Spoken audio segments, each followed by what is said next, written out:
Bonjour à toutes et à tous. Donc, pour ce énième rendez-vous de la SFU. Donc, comme d'habitude, ce rendez-vous, il va être donc filmé.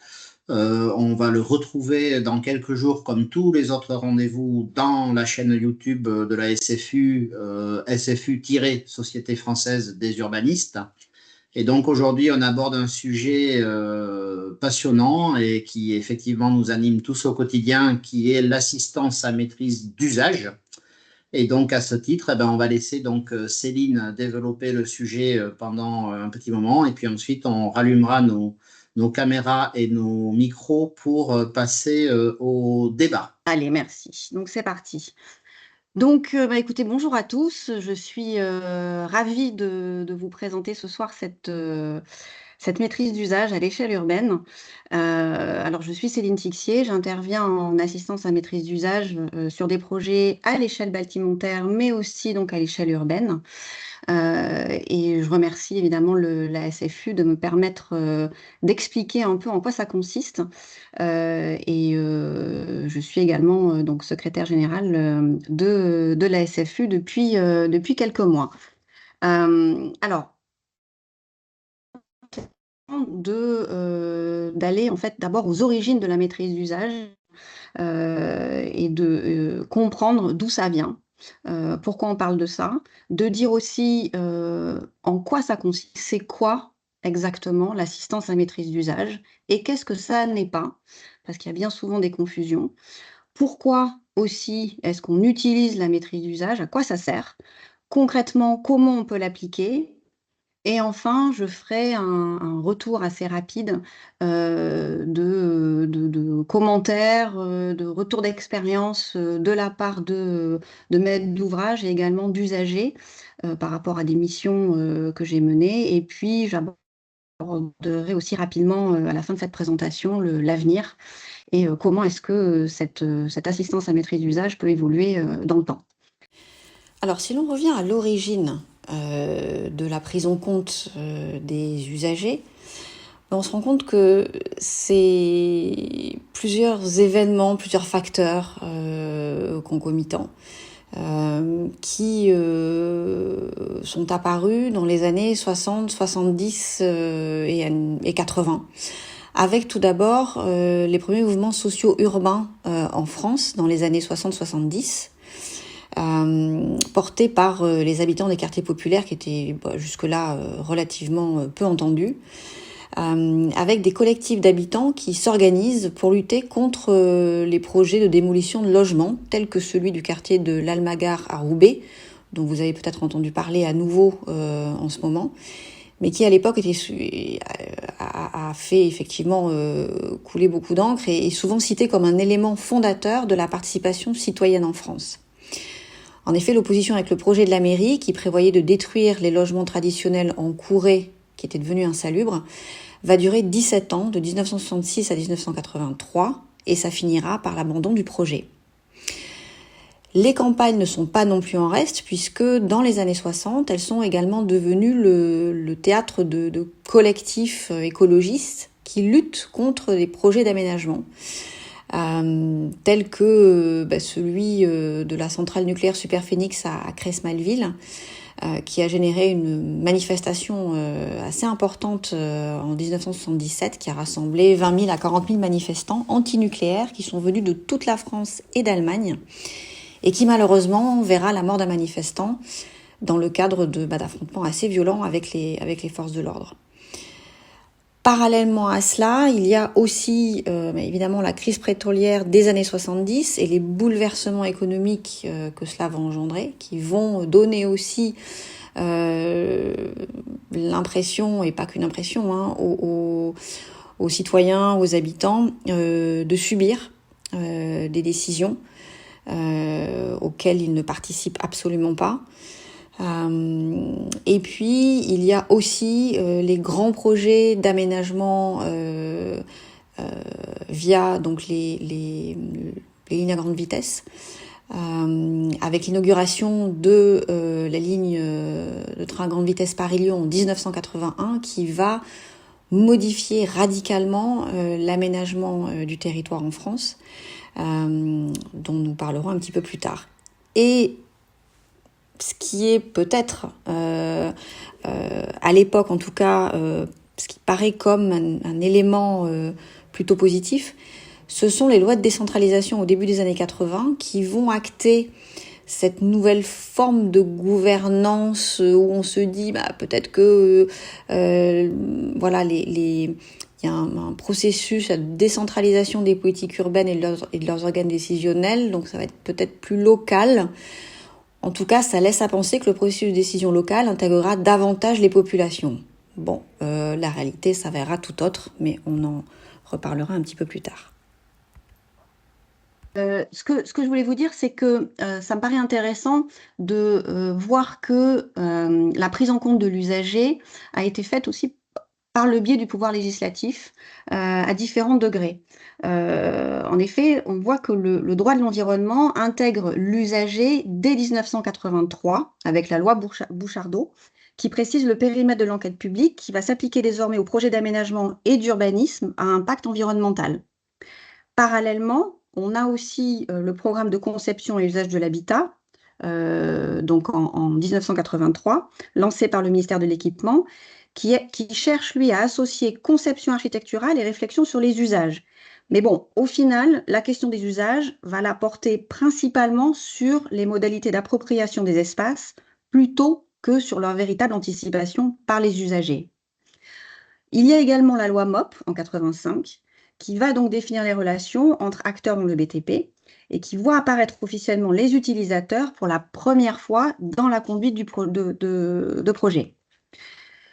Ensuite, ce qui est intéressant, c'est que à partir des années 90, il y a eu donc la loi Barnier, suite donc aux contestations qui ont été générées par les grands projets ferroviaires des années 80, début 90. Donc en 95, cette loi Barnier institutionnalise la participation du public pour des projets d'un montant supérieur à 300 millions d'euros et il va créer la Commission nationale du débat public. Et puis, il y a une véritable accélération à partir des années 2000 où le Code de l'environnement va mettre en avant la participation du public en tant que disposition incontournable dans le droit de l'environnement. C'est complété en 2010 avec la loi dite Grenelle II, qui va généraliser et simplifier les consultations publiques. Et en 2018, c'est encore accentué avec la loi 2018-148, qui instaure un droit d'initiative en matière de concertation préalable. Les collectivités locales vont elles aussi être directement concernées à travers la loi Vaillant de février 2002 relative à la démocratie de proximité, qui va obliger les villes de plus de 80 000 habitants à se doter de conseils de quartier, mais dont le rôle est uniquement consultatif et d'initiative concernant les projets à l'échelle d'un quartier ou d'une ville. Bon, donc on voit que clairement le pouvoir législatif s'empare de cette notion d'usager, mais ça reste encore à l'initiative quand même de la maîtrise d'ouvrage et vraiment au cas par cas. Par contre, ce que l'on peut vraiment, à mon avis, prendre comme un véritable levier de la prise en compte de l'usager, c'est les émeutes urbaines des années 80 et le Programme national de rénovation urbaine, lancé suite à la loi d'orientation et de programmation pour la ville et la rénovation urbaine, donc dite loi Borloo de 2003, où là, la concertation devient un véritable principe directeur. C'est-à-dire que là, ce programme indique que impliquer le plus tôt possible les habitants dans le développement des projets est une clé de la réussite de ceux-ci à court comme à long terme. Alors, concrètement, on en reste encore à des choses, je dirais, assez limitées.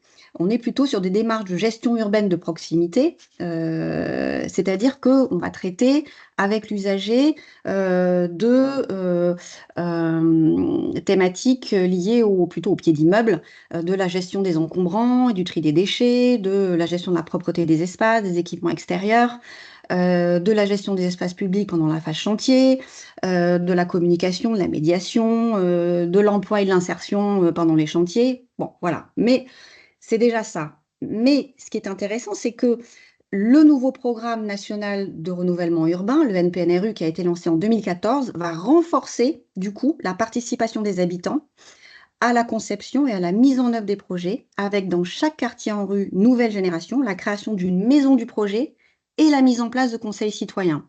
Bon, et là, c'est vrai que ça reste aussi au cas par cas. Certains, effectivement, vont faire à minima, et d'autres vont vraiment s'emparer de ces directives, mais vont aller beaucoup plus loin, et c'est ça qui est vraiment intéressant dans certains projets développés dans des quartiers prioritaires depuis 2014. Alors, maintenant, ce qui est intéressant de savoir, c'est concrètement l'assistance à maîtrise d'usage, c'est quoi? Alors, j'aime beaucoup cette définition d'Alain Vulbeau qui dit que la maîtrise d'usage, c'est un moyen de donner une place active et décisive aux usagers en postulant que la pratique génère un savoir. Concrètement, ça veut dire quoi? Ça veut dire que on considère que l'usager a une vraie expérience au quotidien du lieu où il est, et que cette expérience, elle vaut expertise, et qu'elle doit être intégrée dans le cadre d'un projet, comme n'importe quelle autre expertise. Ce qui est intéressant aussi dans le schéma que vous avez sur l'étiquette en bas à gauche, c'est que l'assistance à maîtrise d'usage, elle se développe à différents stades du projet et même au-delà du projet. Effectivement, l'usager peut intervenir au moment de l'état des lieux, mais il intervient aussi au moment de la programmation. L'usager peut être complètement impliqué sur la projection, sur les attentes, sur les besoins. Il peut également être complètement partie prenante lors de la phase de réalisation, et notamment la phase chantier, pour travailler avec les équipes sur les nuisances générées par le chantier, comment réduire les nuisances du chantier, comment comprendre aussi l'évolution du chantier. Et puis, une fois que le projet est livré, et même post-livraison, il est intéressant aussi de travailler toujours avec l'usager pour voir avec lui dans quelle mesure est-ce que le projet correspond bien aux attentes, s'il y a des choses évidemment positives, mais est-ce qu'il y a des choses peut-être encore à améliorer et qui méritent de l'être. Le moniteur s'empare aussi de cette définition en disant que ça permet de croiser les visions et les objectifs des diverses parties prenantes pour faciliter la participation des usagers dès les phases amont du projet et vraiment à chaque étape clé. C'est pas que avant projet, c'est vraiment à chaque étape clé du projet, et voire même au-delà, comme je viens de vous le dire. Euh, Ensuite, alors, je continue, toujours sur la définition de la maîtrise d'usage, parce qu'il n'y en a pas vraiment, il n'y a pas vraiment de définition établie, et je pense que c'est intéressant qu'il y ait un partage des différentes compréhensions. Et le réseau AMU France, donc qui est le réseau de l'assistance à maîtrise d'usage dont je fais partie, a publié un livre blanc en 2020. Et certains de ses membres donnent des définitions que je trouve finalement complémentaires, puisque ils disent l'assistance à maîtrise d'usage, c'est redonner aux citoyens habitants le goût de s'impliquer et d'être acteurs de leur lieu de vie. Il ne s'agit pas juste de protester ou d'être d'accord ou pas d'accord, il s'agit vraiment de participer, d'être acteur du lieu où on habite, du lieu où on travaille, du lieu où on fait ses loisirs, etc. Construire une écoute dynamique entre habitants et experts, ça aussi c'est très important, on en reparlera plus tard. Et puis aussi remettre l'humain au cœur de l'urbain. Ça, je pense qu'on va être tous, on pourra en discuter après, mais vraiment passer du temps avec les usagers, c'est important, cette écoute est très importante. Faire avec les usagers en les invitant à prendre leur place dans la cité, donc c'est pas faire à leur place. Et c'est un principe de facilitation qui met effectivement autour de la table les donneurs d'ordre, les acteurs de la construction et les utilisateurs finaux. Alors par contre, encore faut-il savoir où on place le curseur sur l'implication des usagers. Et ça aussi, c'est quelque chose qui est aujourd'hui, je dirais un peu compliqué, notamment quand on répond à des marchés. parce que, encore faut-il savoir, quel est le degré d'implication que la maîtrise d'ouvrage souhaite appliquer vis-à-vis des usagers. Est-ce que c'est de l'information? L'information, c'est du haut en bas et on va simplement voilà, donner une information, mais sans qu'il y ait de retour possible. Si on est sur la consultation, là, ça veut dire que on veut recueillir les avis des usagers sur un projet, mais qui est déjà défini. Donc, cette consultation, elle se déroule le plus souvent via une enquête publique et elle peut éventuellement amener à une modification du projet, mais qui est déjà là et qui est déjà vraiment définie. La concertation, elle va consister à élaborer un dialogue avec les usagers dès la phase amont du projet et de prendre éventuellement en compte les avis exprimés tout au long du projet.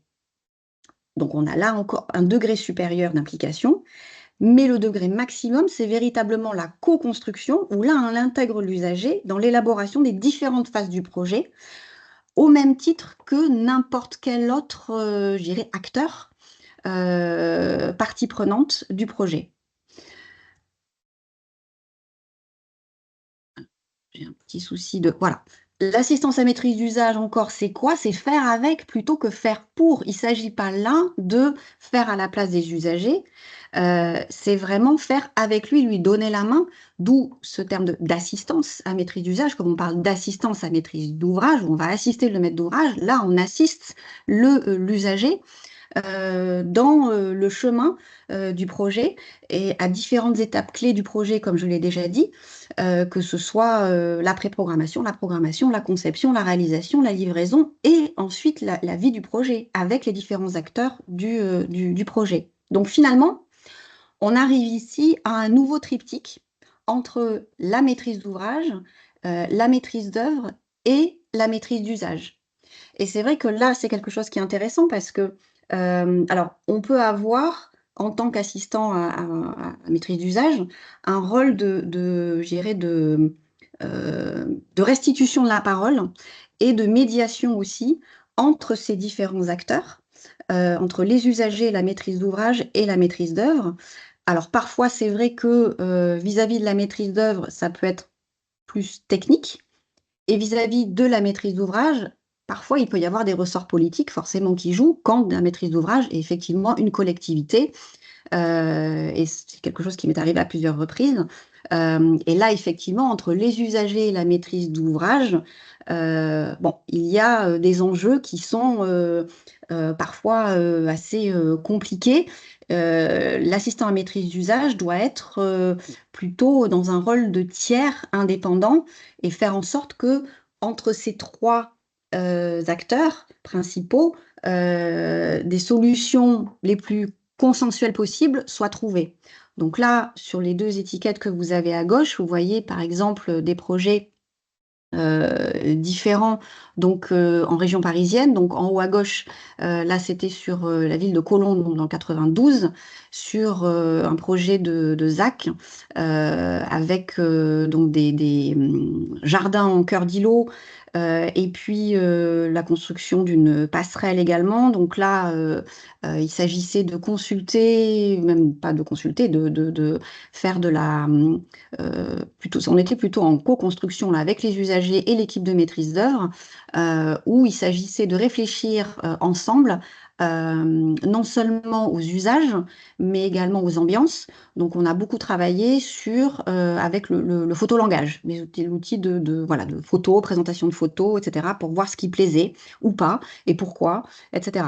Ensuite, l'étiquette en bas à gauche, là, vous avez donc des usagers qui réfléchissent sur un projet donc à Bourg-la-Reine, de campus de l'enfance. Bourg-la-Reine, donc, qui est également dans 92. Et là, on était en phase APS, donc sur un projet d'école et de jardin public partagé. Avec donc une équipe d'architectes et de paysagistes et les usagers et un comité de suivi des usagers qui avait donc été mis en place. Ce qui est intéressant aussi par rapport à l'assistance à maîtrise d'usage, c'est que jusqu'à présent, en tous les cas depuis 10, plus de 10 ans, l'assistance à maîtrise d'usage a été principalement utilisée à l'échelle bâtimentaire.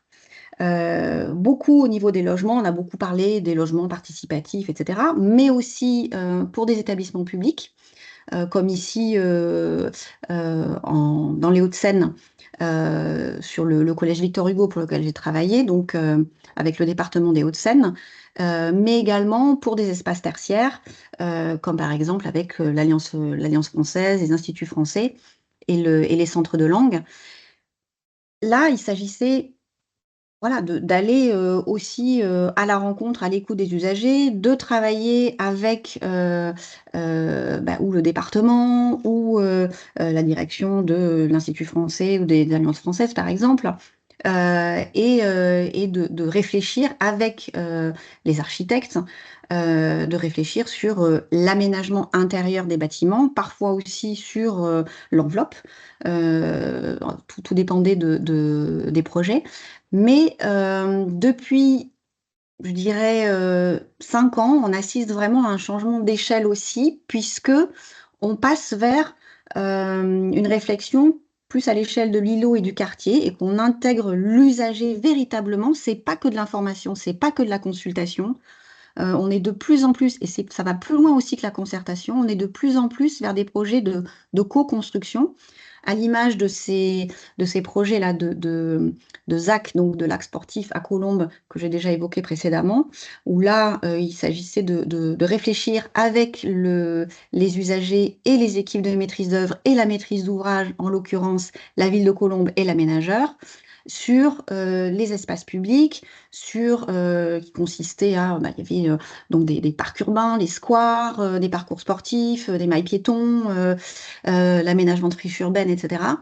Et puis d'autres projets de type comme ce que vous avez en bas à droite, la vignette d'en bas à droite, où là il s'agit de travailler avec les usagers d'un village qui se situe dans l'Hérault, et de travailler avec eux sur le réaménagement de la traverse du village, avec donc le département et également la municipalité et les élus, et de travailler donc ensemble pour construire vraiment avec eux on est allé vers vraiment un pré-programme et quasiment un programme qui a servi donc à alimenter le cahier des charges pour le concours en maîtrise d'œuvre. Alors, la maîtrise d'usage, ce n'est pas une baguette magique.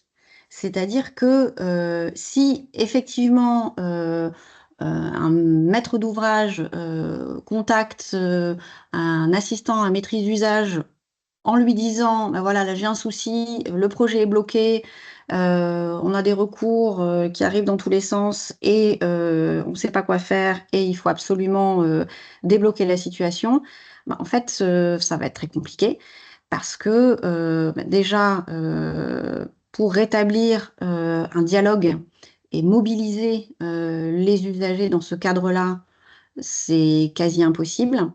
Et puis en plus de ça, rétablir la confiance, c'est encore plus difficile. Donc, je vous parle de ça parce que ça m'est déjà arrivé.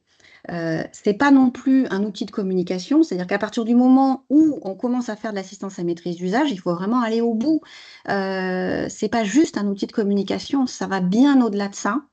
Et que les attentes sont là. Une fois qu'on a créé le dialogue, qu'on a fait participer les usagers, ben, je peux vous dire qu'après, ils n'ont qu'une envie, c'est de suivre le projet et de voir ce que ça donne.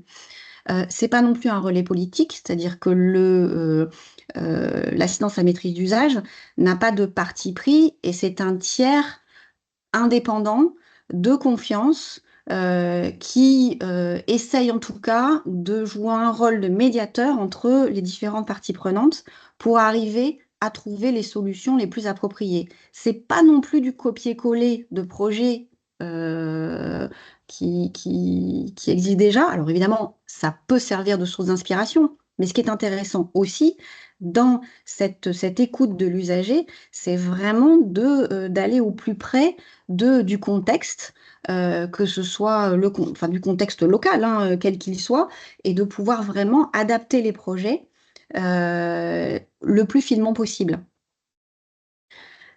Pourquoi cette assistance à maîtrise d'usage? À quoi ça sert? Eh bien, c'est vrai que ça permet vraiment de libérer la parole et que ça, ne serait-ce que d'écouter, de permettre aux usagers de s'exprimer, c'est déjà un premier pas énorme dans beaucoup de projets où très souvent, on entend les usagers qui disent: «Mais c'est la première fois qu'on m'écoute». Donc écouter et prendre le temps d'écouter. Ça permet aussi d'anticiper les difficultés qu'on n'avait pas forcément vues, et ça arrive.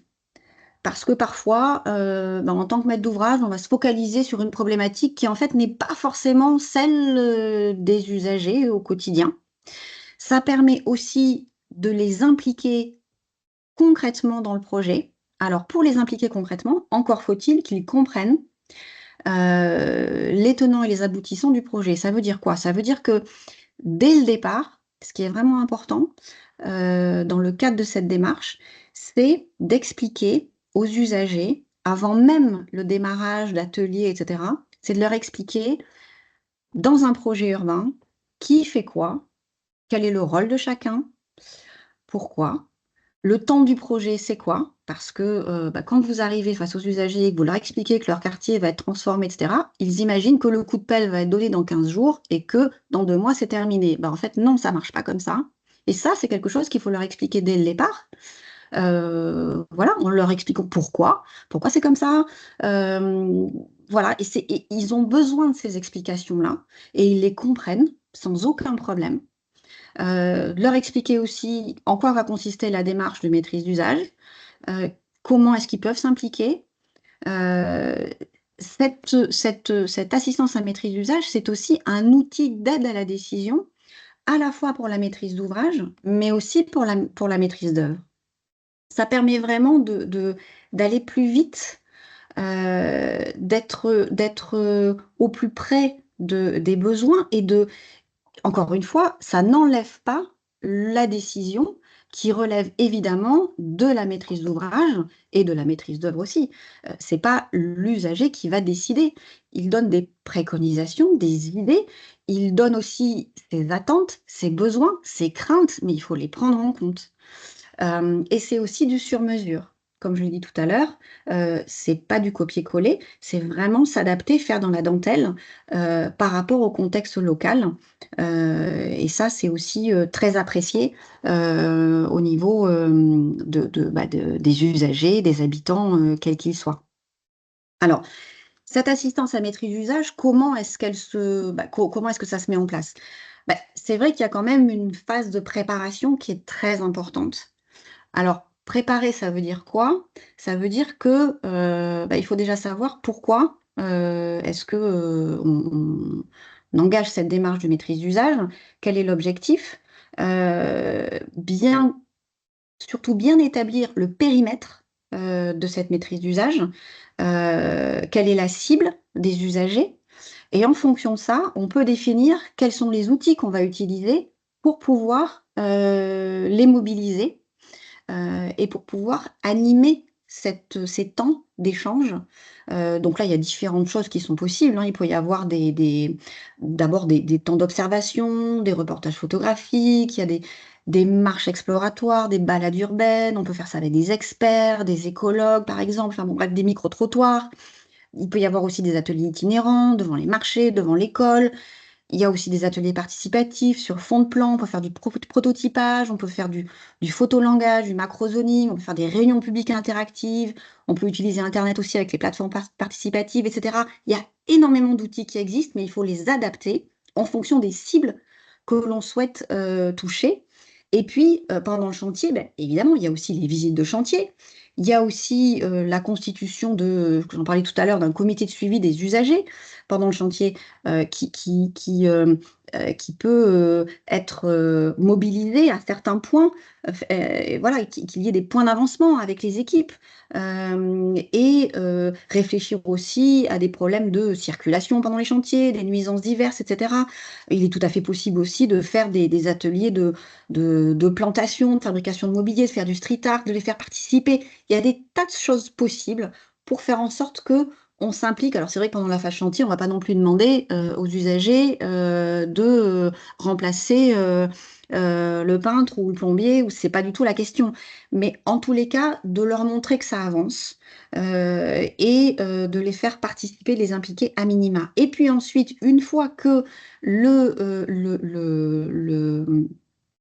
chantier est livré, ce qui est important aussi, c'est qu'il y ait une sorte je dirais de guide de l'usager qui soit aussi mis en place. Alors, guide, j'aime pas trop ce terme, mais en tous les cas, que l'usager puisse savoir comment s'emparer des lieux, comment utiliser les lieux, que ce soit à l'échelle bâtimentaire ou à l'échelle urbaine d'ailleurs. Et puis, évaluer aussi la qualité d'usage de ce qui a été livré. Comment ça fonctionne, comment ça marche, et que ça serve vraiment voilà, qu'il y ait un vrai retour d'expérience là-dessus. Donc, cette assistance à la maîtrise d'usage, elle se prépare, elle s'anime avec différents outils que je viens de vous donner, et puis elle se restitue aussi auprès de la maîtrise d'ouvrage et de la maîtrise d'œuvre. Et ça aussi, c'est très important de faire ce lien pour que en fait, les aspects positifs, mais aussi ce qui est à améliorer, soient pris en compte par la maîtrise d'ouvrage et la maîtrise d'œuvre. Alors, ce qui me paraissait intéressant, c'est de vous donner quelques retours. Mais par exemple, le département de l'Hérault que je vous ai cité tout à l'heure euh, nous a dit, en fait, ce que vous avez fait, ça rejoint ce que nous envisagions. Et on ne pensait pas que les usagers allaient finalement arriver à ça. Eh bien, si.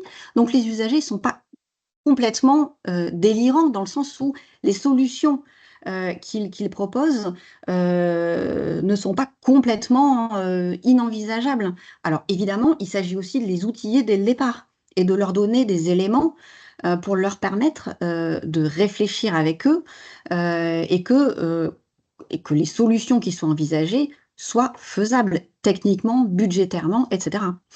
Euh, pour l'exemple de Colombe que je vous ai cité tout à l'heure, un des cabinets d'architectes avec lequel j'ai travaillé disait finalement ça nous a facilité le travail. On est allé plus vite parce que on a vu en fait les usages qui étaient souhaités, on a compris les ambiances aussi qui étaient souhaitées, et finalement avec simplement 2 ateliers, ça y est, c'est bon. Nous, on pouvait dérouler derrière. Le maire de Bourg-la-Reine qui nous a dit on n'a jamais eu une réunion publique aussi apaisée, parce que lui, jusqu'à présent, quand il faisait ses réunions, eh bien systématiquement, alors c'était que des réunions publiques, et systématiquement, dès qu'il parlait de son projet, eh bien, il se prenait l'opposition, et ça partait tout de suite en, je ne vais pas dire, bon, c'était très éruptif et ça n'amenait à rien, c'était pas constructif du tout. Le fait d'arriver de manière indépendante et neutre en tant qu'assistant à maîtrise d'usage, ça permet vraiment d'apaiser la situation et de dire, écoutez, là maintenant, nous, on n'est pas là pour parler politique, on est juste là pour comprendre en tant qu'habitant, en tant qu'usager, comment est-ce que vous utilisez les lieux aujourd'hui, qu'est-ce qui va, qu'est-ce qui va pas, qu'est-ce qu'on peut garder, pas garder, qu'est-ce que vous souhaitez, quelles sont vos attentes, quelles sont vos craintes. Voilà. Bon, évidemment, je résume. On donne pas on va un peu plus loin que ça, mais en gros, c'est ça. Et là, chacun se positionne en tant qu'usager et pas en tant que voilà, de tel bord politique ou je ne sais quoi. Les usagers, eux, nous disent, mais merci de nous écouter. Et ils disent aussi, c'est intéressant d'avoir échangé avec d'autres usagers qui n'ont pas les mêmes besoins que moi. Pourtant, on doit trouver des solutions qui conviennent à tous. Parce que ce qui est intéressant aussi, dans ce type de démarche qui est mise en place, c'est que on mélange, et ça c'est vraiment une des clés, on mélange les profils d'usagers pour qu'ils réfléchissent ensemble sur une problématique et qu'ils se rendent compte que finalement, la solution de l'un n'est pas forcément la meilleure solution pour l'autre, mais que pourtant il va quand même falloir trouver une solution commune. Et ils se rendent compte des difficultés, mais ils arrivent à trouver des solutions et ils discutent entre eux, ce qu'ils n'ont jamais fait avant. Donc, ce qu'ils nous disent aussi, c'est évidemment, on espère juste que ce qu'on a dit va quand même être à minima pris en compte. Et ça, c'est normal. Et ce qu'ils nous disent enfin aussi, c'est vous nous tiendrez au courant. Parce que ce qu'ils ont envie, c'est de savoir la suite. savoir ce qui va se passer. Donc là aussi, dans le temps du projet, un des grands enjeux, c'est de garder le lien, parce que le temps du projet est souvent un temps long, et il ne faut pas perdre la main, et pas perdre le lien avec l'usager. Les difficultés qui sont rencontrées en matière de maîtrise d'usage et d'assistance à maîtrise d'usage, c'est que malheureusement, souvent, on ne va pas assez loin dans la démarche. C'est-à-dire que on est sur la pré-programmation, l'avant-projet. On peut aller jusqu'à l'APS, mais la phase chantier, c'est relativement rare. Et alors, la phase post-livraison, ça l'est encore plus. Et ça, c'est dommage. Parce que, en tous les cas, dans le cadre de projets urbains, c'est dommage parce que je pense que là, il y a une vraie valeur ajoutée à, heu, à poursuivre cette démarche, de manière à avoir un vrai retour d'expérience de l'apport de la maîtrise d'usage. Et ce suivi est important pour les usagers comme on l'a vu. Il y a aussi, il faut le dire, pas mal de réticences de la part des équipes de maîtrise d'œuvre et notamment, de certains architectes qui, c'est vrai, disent: «Mais écoutez, ce que vous faites, en fait, nous, on le fait déjà». Alors, d'une certaine manière, oui, mais pas totalement quand même. Et il ne s'agit pas là de marcher sur les plates-bandes de l'architecte, surtout pas. Au contraire, il s'agit simplement d'être complémentaires et de faire en sorte que, finalement, le projet soit au bénéfice de tous et que tout le monde s'y retrouve. Mais surtout de replacer l'usager vraiment au même niveau que les autres en tant qu'expert de l'usage, et de l'usage au quotidien. Ça, c'est vraiment important voilà, de le remettre dans la boucle. Et c'est vrai qu'il y a une méfiance envers ces usagers. C'est-à-dire que bien souvent, j'entends dire: «Oh non, mais si on commence à consulter les usagers», on me dit: consulter les usagers, simplement. Si on commence à consulter les usagers, on n'a pas fini». Bah, en fait, non, pourquoi? Les usagers ont leur mot à dire et il n'y a pas d'attente et de besoin exceptionnels. Franchement, je n'en ai à 99,9 des cas. Les usagers ont des attentes et des besoins qui sont extrêmement simples et logiques. Enfin, en tout cas pour eux, ça leur apparaît logique et des choses qui sont tout à fait réalisables. Ce qui est également compliqué, c'est la mobilisation des usagers. Ça, c'est un enjeu aussi, crucial, hein, pour tous ceux qui s'engagent dans ces démarches et c'est vrai que, il y a certains usagers qui sont très difficiles à toucher. Je pense notamment aux adolescents, je pense notamment aux familles monoparentales, et là, il faut faire preuve de beaucoup de créativité pour arriver à les mobiliser, pour arriver surtout hem à entendre leurs paroles. Donc ça veut dire que là, il faut vraiment aller vers eux. C'est pas eux qui viennent vers nous, hein. C'est pas la peine de les attendre, ils viendront pas, pour diverses raisons, hein. Mais il faut vraiment, organiser, créer des outils, des ateliers particuliers, aller vers eux, les attirer parfois, mais la plupart du temps, c'est vraiment aller vers eux, aller, voir les ados, au terrain de basket, aller voir les ados au collège, à la sortie du collège, dans les associations et cetera.